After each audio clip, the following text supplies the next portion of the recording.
What's up, guys? Welcome back to the channel. So today's video, we're working on my wife's GL450 again. If you guys have seen a previous video on my channel where I replaced a battery in this thing, it turns out that the battery was bad. Obviously, I took the one out of it that you guys saw me replace, had tested it myself. I have a battery tester. It tested low. I attempted to recharge it. It didn't really hold a charge very well. And then I noticed after I took it out in that video and was replacing it that it's actually leaking. So it's a good thing I replaced that battery, but it turns out that there was another problem, and I think this other problem is what was causing the battery to have issues. So about 3 days after I put that battery in, wife calls me on her way to work and tells me that the battery light's on, and I go up there and I go look at it, and it turns out that the alternator's not charging. So I think this is going to end up having a bad alternator. I have a signal to the alternator, you know, asking it to charge, but it's not doing anything. I tested directly at the alternator with a multimeter and don't have anything more than battery voltage at it. So the alternator's not doing anything. I'm going to pull the alternator out of this car. I'm going to walk you guys through how to take it out. I'm going to go get it tested, and then if my assumptions are correct, I'm going to go through the process of putting a new alternator in, but I'm going to walk you guys through the entire process. So let's get to it. All right, so the first step of this whole entire process is going to be to get the battery negative cable disconnected. If you guys have watched my previous video about the battery replacement, you already saw, but for those who haven't, the battery is actually underneath the passenger seat in this car. So you got to come in through the back door. Probably best to watch my old video, get a better idea, but you have this trim piece here that covers up the hole in the floor where the battery's at, and then once you get this trim piece popped up and out of the way, you'll have access to this negative battery cable right here where it's sitting on the battery post. And then we're just going to loosen that 10 to the right, or to the passenger side of the car, which loosens the clamping part of this battery cable, and then pull your negative battery cable off. And you can either pull it up out of this hole and set something on it so it doesn't fall back in there, or tuck it up over here, but you got to make sure that while you're doing this that it doesn't accidentally fall back onto the battery post and hook the battery back up in the system. So just do what you have to do to make sure that it doesn't touch the battery. Put a rag over top of the battery, anything like that, but make sure that you get your battery unhooked. So let's go back up front. All right, back up front, the first thing we're going to do is you're going to take this air pipe off. It just pulls off of the air box here, and then it also at the other end where it's kind of oval shaped instead of round, pops off, and it actually just pops off of this piece right here. It's not held in with screws or anything like that, it just pulls off. So once you get that out of the way, it gives you pretty clear access to our alternator, which is straight down here on the passenger side of the engine. First thing I'm going to start doing is getting things unplugged from it. So this is a ground strap here that we're going to end up taking off. It's actually got a bolt that's holding the alternator to the engine block going through it. So we're going to take that off and just take the bolt and set it off to the side. Down on the back down here is the actual power connector for the main battery cable for the alternator. Gonna work on getting that taken off, and then after we get that cable taken off, we'll be able to get access to taking this connector here off. So I'm gonna start getting this stuff pulled apart, and we'll move on to the next step, which is gonna be taking our drive belt off. All right, so we got our ground cable out, took the bolt out that was holding the alternator in place. These are E12s for the alternator.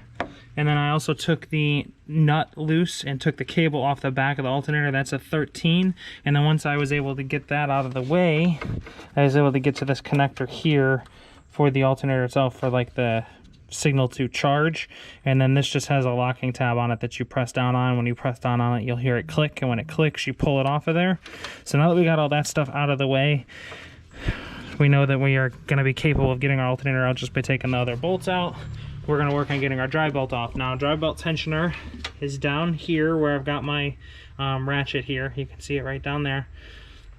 It is a 17. You can either use a long ratchet like I'm using or a serpentine belt tool, but when you're trying to take it off, it goes towards the passenger side, or as if you're trying to loosen the bolt, and when you do that, it'll take the tension off the belt and you will pull it off of the alternator pulley over here. So I'm going to get this belt off, and then we're going to go through getting the alternator off the rest of the way. All right, so as you can see, we got our drive belt off. Like I said, turn that tensioner like you're trying to loosen the bolt that it's on. Let's see if I can show you guys what that, kind of difficult. Directly underneath the belt span here, where it comes off of the crank, is the little bolt on the front of it. I'll put a picture in the video right here of what the front of the tensioner looks like so you can get an idea of what the little bolt head that you're using to detension, it looks like.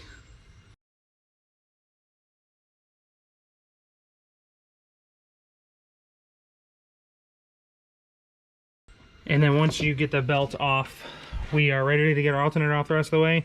So we already took the one bolt out that holds it in place. There's 4. The one goes through the ground strap that comes off of it. That's actually an engine ground strap. There's another one that you can see right here where my finger is at, and then the other 2 are exactly the same orientation as these 2 here. So there's one here in this corner, one here, but they're on the bottom side. So they're facing the same direction towards the frame rail of the car here, but they're on the underside. You're not gonna be able to see them from up here. I'm gonna crawl underneath and I should be able to point them out to you from underneath. All right, so underneath the car, we're looking at our alternator right here, this bolt right here, and then this bolt right here are the other 2 that take the alternator off. So I'm going to get these 2 off from down here since it's relatively easy to get them off. You can see right to them and get your hands right on them.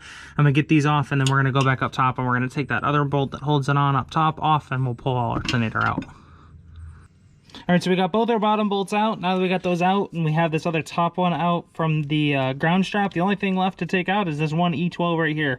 So we're going to get that bolt undone, and then as you're loosening that bolt, you're going to kind of have to hold on to the alternator as well, and then once we get it loose, we're going to get it pulled up out of here. So I'm going to get that bolt out, and we will pull it up out of there and go get it tested to figure out if that's what's wrong with the car or not. All right, so we got it out of there. Obviously take that last bolt off top back corner, and then it kind of, you gotta like maneuver it to get it out of there. It comes towards the front, comes out like kind of up underneath the cabling for the front fan shroud.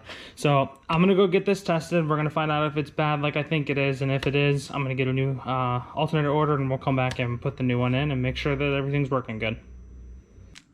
All right, so we got our old alternator tested and determined that it was actually indeed bad. So, new one ordered. We're gonna get ready to put this in. We're gonna start by putting the top back bolt in. Remember, that one doesn't have the hold down for the ground strap from the engine to the body of the car. So we're going to put that one in, but we're just going to put it in there finger tight, and then once we get it in there finger tight, we are going to move around to the bottom ones, and we'll get the bottom 2 put in and started but not tightened, and then we'll put that ground strap one in and tighten everything up after that. So let's get over to the car and get started putting this alternator back in place. All right, we're going to start by dropping our alternator back down into place. Gotta kind of work its way through every place where it's supposed to go so it fits in there properly.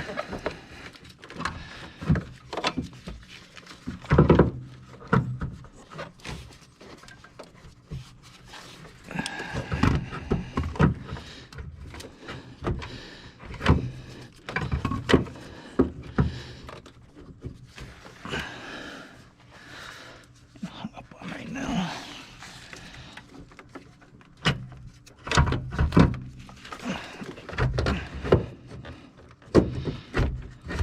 There we go.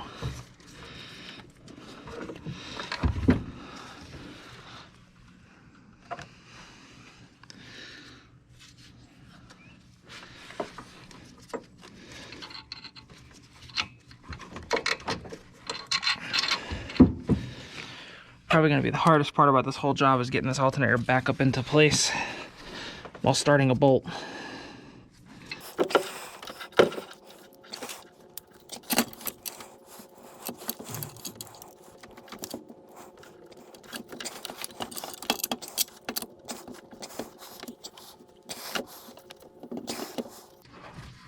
Difficult, but doable.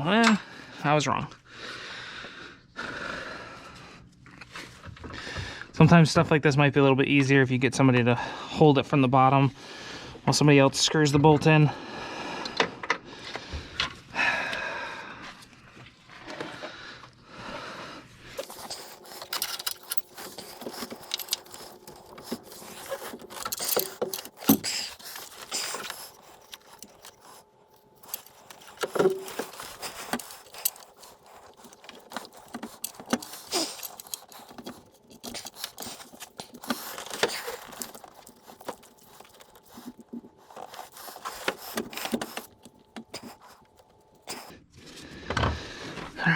One started. I'm gonna put this other top one in for right now.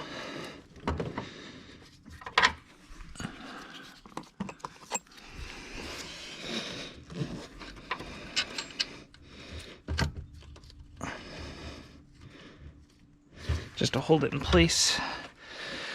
All right, we're gonna go underneath. We're gonna get these other two put in, and then while I'm down there, since I got the other two started and put in, I'm gonna go ahead and put these other ones back in, or actually thread the bottom ones in tight, just because we've already got the top two started, so I'm not worried about them being out of alignment. So I'm gonna go underneath, I'm gonna get the bottom two put into their place, and I'm gonna get them tightened up, and then we're gonna come back up top and get the top two tightened up, get our ground strap put in, and then I'll get all the other connections put on. All right, so from underneath, don't forget, you gotta put your bottom two bolts in. Got those in, tightened up. After we got the top two in and started, just so everything's in a line. Now that once the tops are in and they're aligned, you can come down here and put the bottom two in and tighten them up. We're gonna go back up top, and we are gonna work on putting the rest of things back together. So we gotta tighten our top two bolts here. We got to get our battery cable back on down there onto our stud, and we got to get our plug connection back onto the alternator itself for the signal to charge. And then you also don't forget to put your grounding strap back on this front bolt up here. So I'm going to get this grounding strap put back on and everything hooked back up. I'll show you guys how to put the dry bolt back on, and then after that we'll be done with this job, get our battery hooked back up, and get this car started and verify that it's charging properly. All right, so we got our battery hooked back up. We got everything put back underneath in the engine compartment as far as trim and stuff goes, and got car started up, and we got a battery that's charging, our alternator that's charging properly. Normally 14.6, 14.7 is what you want to see.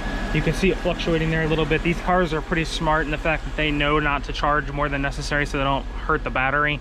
Normal cars that don't have voltage regulator or like a voltage monitoring sensor on the battery will charge at 14.6 the whole time. These kind of turn the alternator down a little bit when it's not necessary, so you might not see a full-fledged 14.6. You might see around 14 like we're seeing now, but other than that, I'd say this is a successful repair. If you guys have any questions about this repair, please comment down below. Be sure to answer any questions you have. I really appreciate it if you subscribe to the channel, and I'll see you later.